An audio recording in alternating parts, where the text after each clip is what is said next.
Okay, so thank you very much for inviting us from GIS Cloud to speak to you today. I welcome you all. My name is Jaka. I work as a sales manager and a consultant at GIS Cloud, but I hope I will show you some of the things GIS Cloud is working on and some of the examples of how our technology is being used. And I will promise this will not be a sales pitch, but an informative presentation of what GIS Cloud can offer. I wanted to start with what actually GIS can offer a smart city. So what a GIS means for a resilient city. All of these topics that you see on the slide, you're all familiar with them. So there are some goals that the world is trying to achieve to make everyone's lives a bit better. And you're all, because of them, here. But I think it is important to note that how GIS, so geospatial technologies, how they can contribute to each of these goals. So most interpretations of a smart city, of a resilient city, is that it's a process. So it's a series of steps that need to be made in order to achieve a higher goal. And these steps take time. You need to take one little step at a time, one little progress at a time, to reach the final goal, because each issue, each place, it's very unique, it's very complex, and you need to understand all of the little details in it, what make up this big problem you're trying to deal with.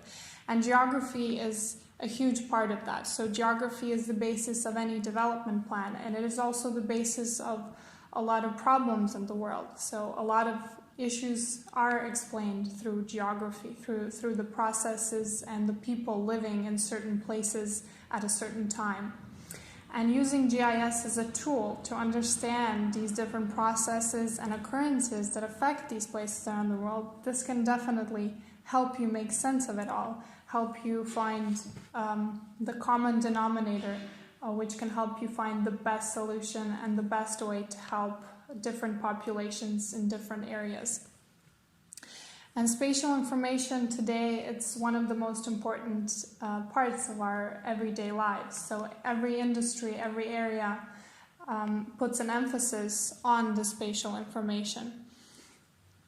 And the best way to interpret this, to understand this data, is to compare it with others, to collaborate between different cities, to collaborate with different city departments, with different crews, and finally your citizens, so the communities that are actually living in this area, that are experiencing these problems and these issues on an everyday basis. And the best way to do this, so the best tool you could possibly use, is a map. So I read somewhere that a picture is worth 1,000 words, but a map is worth 1,000 more. So why not make use of these words and educate the community, educate your decision makers, your business partners, and help them understand the issues and the complexity of these issues in each area of the world. And we, especially we at GIS Cloud and the GIS community, we see the interactive map, which can be accessed on different devices through in different places. We see that as a sort of workboard where you can share your knowledge, your problems, you can engage different groups of people. And this is all done today, this is all done through a cloud solution. I wanted to point out a cloud solution, so cloud service, because today it has different connotations, it has different values for different groups of people. But a cloud service is definitely a solution of the future. It is a solution of today, and it is important to understand exactly what it brings to the table when you're introducing a technology like this in your workflow.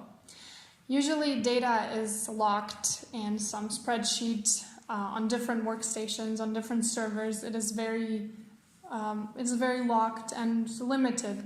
You can't really share it with anyone. You can't really show someone what you discovered or some analysis that you've done. But if you use the cloud to actually put this data out there, to not just make it public, but to share it with specific groups of people and that can manage it from different devices, it makes your work faster and much better. And placing all the data on this on a map, make it a collaborative map, it can help you make informed decisions on various places around the world. You can make these decisions instantly from any device, from anywhere in the world. So why is it so important? Why is it so great? Because it can handle a lot of data with high speed and high efficiency.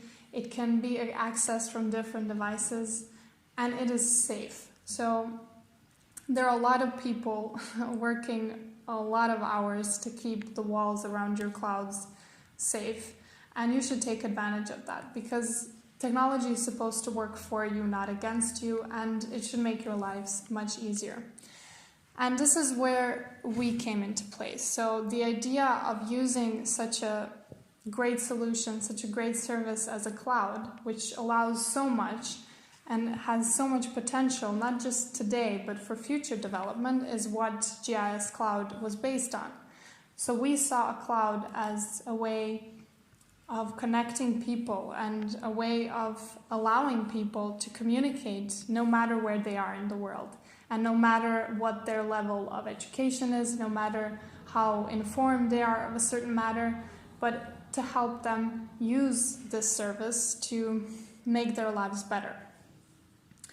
And the idea is to enable the group of people, so your communities, your managers, experts, your decision makers, and even the workers in the field. We wanted them to have a place where they can access and handle data relevant to the area they live in, they work in, play and learn in. But we also wanted to provide them a structure for any possible workflow they can imagine, and that they can build a platform to communicate their problems, their ideas, their projects with other groups, to use the map as a sort of communication device. And on this map, on this platform, the community can express their fears, they can express their needs, and their representatives, the decision makers, they can hear them, and their city can answer them. And this was started in GIS Cloud with a very simple interface, way before GIS in the cloud became something that is interesting to people. And today we are trying to make it even better by allowing people to literally communicate, so to send messages, to discuss issues and discuss projects directly on a map. And they don't have to be in the same office, they don't have to be in the same country, and they can still share their knowledge and their experiences. And I wanted to show you some examples from our clients and our users. So I chose a few examples just to give you an idea of how GIS in the cloud can be used. So our most favorite example is from Amsterdam, where the city management, they used data collection apps to simultaneously collect data around the city. So their field workers, they went out and they collected data about poles, but also about bicycle lanes and about other road infrastructure that was important for the development and maintenance of their cyclist infrastructure. And what they did is they went out where they would usually use paper, they used their phones, and they all collected data at the same time in the same map. And their supervisors in the office, they could see this data collection being done in real time, so that they could immediately see what was missing in the area, what was the main problem in the area, and they could get the wheels rolling way before the field workers return to the office with their findings. So this made their workflow much easier, much faster, and provided better and faster service to the citizens of the area, because they didn't have to wait months for some area to be mapped out, to be reviewed, but they could wait a few days and get their work done and get something fixed or improved in their neighborhood. It's not only this, but they also used it on their major roads and some major road projects that they were having. They wanted to improve the speed of their repair progress and road repair progress, because they couldn't get direct information from the road. Every time they needed to send someone to the actual location and then wait for them to come back. But with a map and a simple phone app, so mobile app, they could simply receive a report immediately with a picture describing what is happening in the field. Another example that we're very proud of that shows exactly how a community can affect the quality of life in a city is GeoAid from Athens in Greece. This is a recent story that we published. They were actually winners of our GIS Day contest that we have, where groups of people, communities, even individuals can apply. They can send in their project idea, how they want to improve their community, and we provide them with all the necessary apps and licenses that they need to achieve their project. And this was one of them. The idea was to map out all the facilities and services in Athens that provide service to people hit with to groups of people hit with unemployment and poverty after the financial crisis in Greece, which affected a lot of people. And all of these facilities, they provide some free services and help to these groups of people. And what they wanted to have a map that can inform the citizens, but also their donors and the city management, where these locations are, where these facilities are.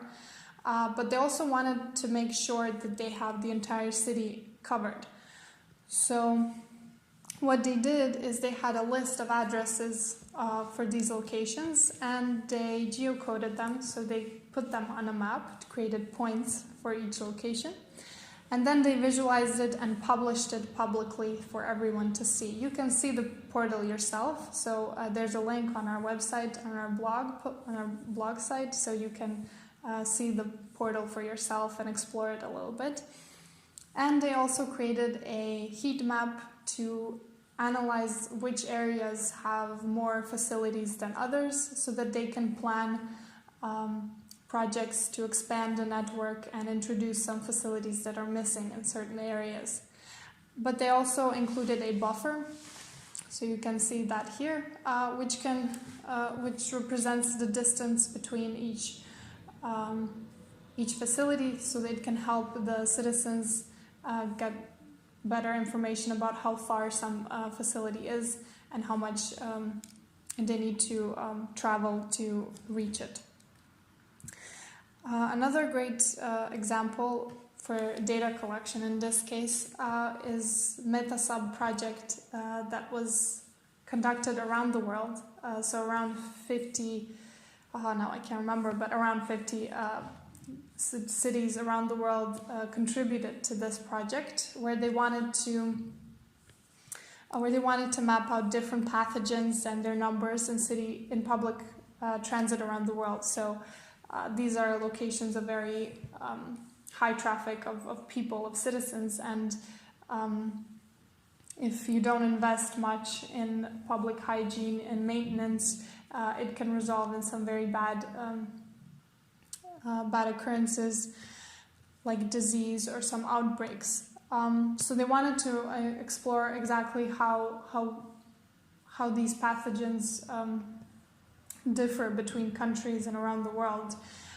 So what they did is they had a sampling kit and a mobile app, and they took a sample and then they used a mobile app to collect detailed information about the location where they took the samples. So they took a picture, you can see here, they took a swab, they took a picture of the location, added some information about the sample they took, and they sent in the information.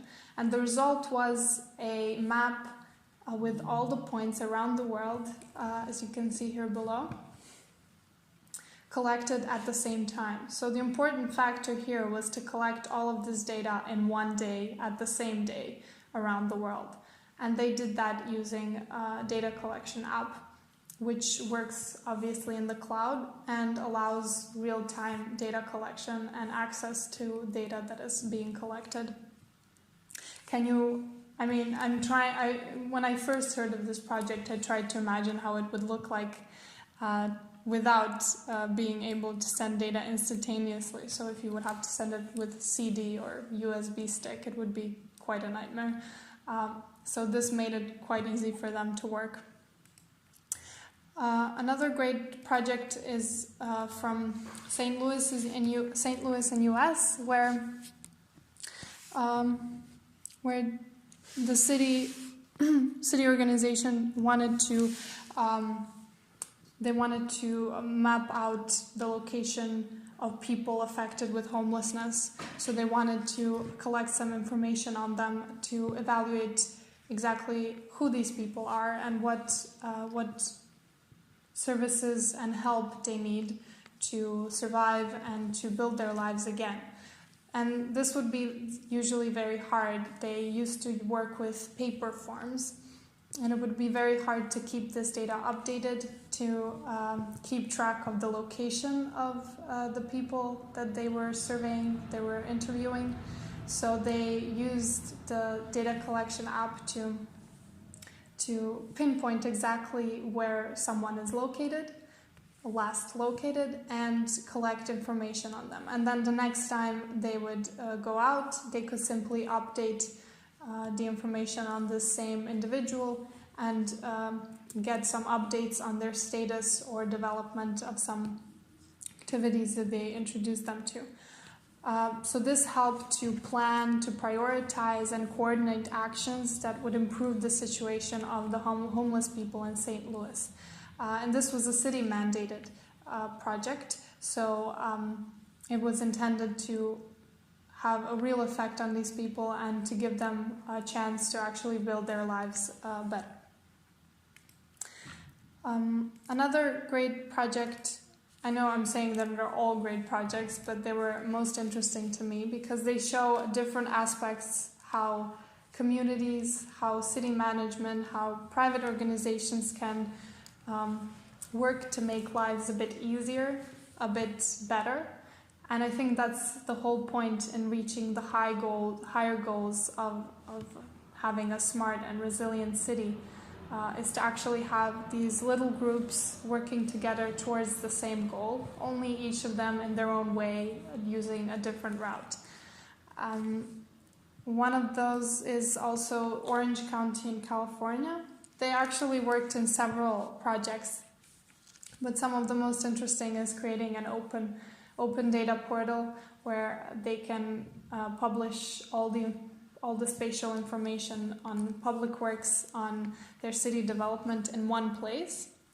And they did that on our platform where they put all the data on a map and created the sign-in page where they can track access to the data, but also allow citizens to access it. And they also used GIS to map out their water resources and to analyze the quality of their water in their area, but also to help clean it up. So they had an issue with waste appearing in their waterways. So they wanted to map out exactly which areas are problematic, and they engaged with their citizens. So they include their citizens to get involved in the cleanup project.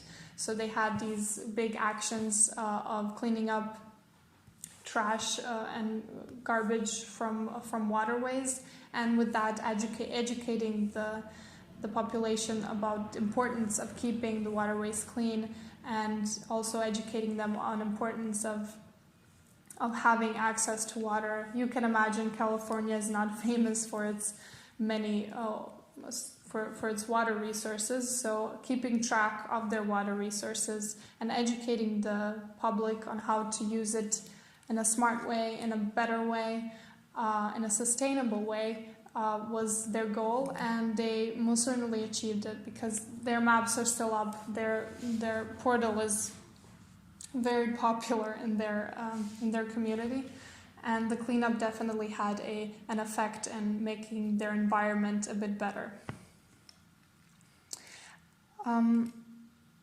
Another example of water management, in this case it was a water utility company from Croatia, where they wanted to help citizens have a better way to report problems in their water supply or in the infrastructure around their area. So they published a public map with all the infrastructure in one of the counties in Croatia.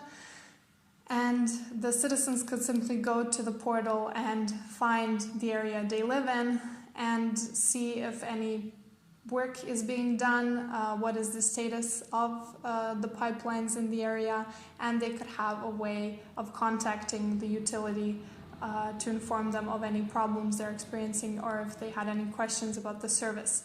This definitely sped up the process of getting reports from the field, and it also made the community feel much safer and have more trust in this organization because they had this very open and transparent approach to the data they were handling. Because at the end of the day, they're servicing the people in the area. And I wanted to finally, in the end, I wanted to show an example that we always like to tell people about. We're very proud of this project that we were chosen to take part in it. So it's Give Clean Water Initiative, which mostly works in Liberia in Africa. And what their goal is to provide water filters to impoverished and low-income families that don't have access to clean water or don't have access to any water resources and have to travel far to get clean and drinkable water. So the initiative was to bring in the water filters, and what they did before is exactly the same with everyone else. So they used a paper form, a paper map to put a little cross exactly in which village they put the water filters in which areas. But with the data collection app, they were sort of enabled to collect much more than that. So after they would give the water filters, they would leave, and they had no way of tracking progress, of seeing how, if at all, these water filters affected these communities and in what way and how did they use the water filters. But using the mobile app, they could easily keep track of the data they initially sent in. So they could add new information, they could update some old information, and they definitely could measure the progress and the impact a simple thing like a water filter did to these communities and how their lives improved, which finally led to better investments, to better donors, and made their project even better and bigger and helped even more people. So it is such a great story and a growing success. It's growing each day, and it's a great example of how one simple app can affect a project on such a scale. All of these examples were done by using one platform. So the idea behind GIS Cloud is to have one map, which you can then manage and do with it whatever you want. So everything you do is done on one map, but you can decide how your data should be dealt with and who can have access to it and in what way. So you can decide if someone can see the map, if someone can see the map privately, if they can collect new information or update some information, or if they can visualize the data and manage the databases as a whole. So the point was to have one place for everything. Because when you communicate with different groups of people, everyone has their own ideas of how things should be done. And you want to make sure that the data that you work with, that you share, is handled properly. So with this sort of unified way, this centralized platform, you can have your data in one place, have complete control over it, but also it enables you to share it with everyone, to share it with whoever you want. And I think that's the most important bit, because you can invite people to give their opinions and to share their knowledge and maybe point out something that you never even thought about, and all of that on a map. And we're definitely moving forward with this. Our latest release was a crowdsourcing solution, which I think is most interesting and useful for a city environment, because it can allow you to see exactly what your citizens think and what they need. So development plans can sometimes be different from what the citizens and the community actually want. So the city management wants one thing and the city's people want something else. And the best way to actually consolidate these, to prioritize better, is to investigate what exactly your citizens are thinking. So you can ask them about some needs in the area, or you can give them a platform where they can report issues that they have problems with. And this can definitely help you prioritize and make your work much easier and faster. So crowdsourcing solutions are definitely something that you should investigate a bit more. And finally, I wanted to conclude this with telling you a bit about us, so our little company that could. So we are from Croatia, a small company from a small country. And basically we started out with the idea of making GIS accessible to everyone, so that you don't need to have some special exclusive knowledge of spatial analysis or similar to deal with spatial information, to visualize it, to get some additional information, some help from it. And we wanted to enable anyone to access this kind of tool. And that's why we use the cloud solution, and that's why we are today where we are. And I'm glad to say that we affected each part of the world. I don't know if there's not a single continent where we didn't map out something, even the Antarctica. And we're so proud that we could do all of that from our little corner of the world. And that just shows you what an impact a GIS tool, no matter how simple it is, can affect lives of communities all around the world. And we have users, a lot of users, this number is growing by day, and partners that recognize our goals, that recognize what we're trying to achieve, and they want to participate and help us be even better in what we do. And it's not only that we do this with our apps, but we also do this in our company, in our offices. So everything we work on in our private lives or in our work, they kind of reflect what we're also trying to achieve with our clients, with our users, because all of us are in some way involved in the community. We try to make our lives a bit better in our city. And I think that's also important then to understand where our clients are coming from, where our users are coming from. And that's why we want to enable them to have the best tools there are. That's why we also have the GIS Day contest, which also gives an opportunity for numerous organizations and individuals to participate, to engage in their cities, in their communities, and to provide some solution for maybe some problems that weren't even obvious at the beginning. And I think